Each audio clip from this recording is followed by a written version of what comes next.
Also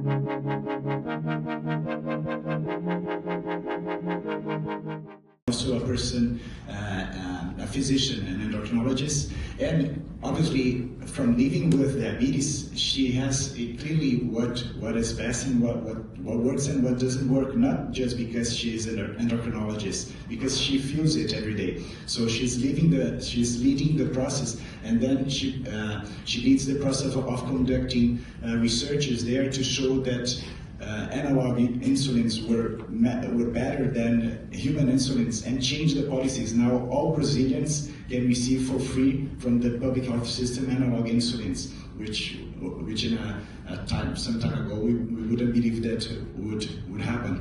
Also for type 2 diabetes, we knew that people with diabetes and with other conditions such as obesity, they had high prevalence of sleep disorders, and this was never addressed in anywhere that sleep disorders was important and was an important risk factor, etc. And we collected evidence together as people living with diabetes, but also obviously working with academics, working with researchers, and then we proposed to the Ministry of Health to include sleep disorders in the guidelines for type 2 diabetes.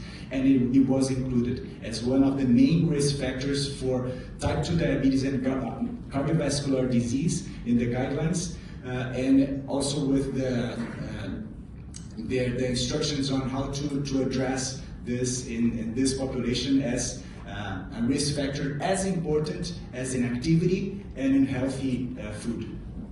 To have more than one representative, because only one voice is not enough about that condition, and we need to try as best as we can to bring representatives from different regions, different socioeconomic situations, so different perspectives to be a more complete view of the condition.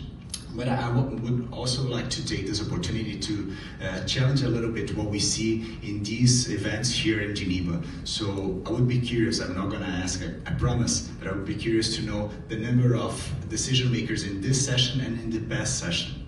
So that's one of the things. The other thing that I would also notice and would bring up is that I was invited to speak in different events, and surprisingly or not, I'm in the panels. I'm always the last one to speak at the panel, and maybe there will be no time or not all the time that was expected for me to speak, while the other stakeholders have their full time.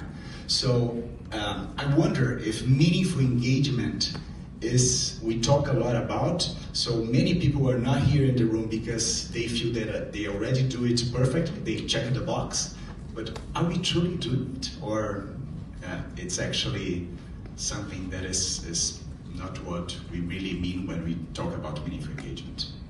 Yeah, that's a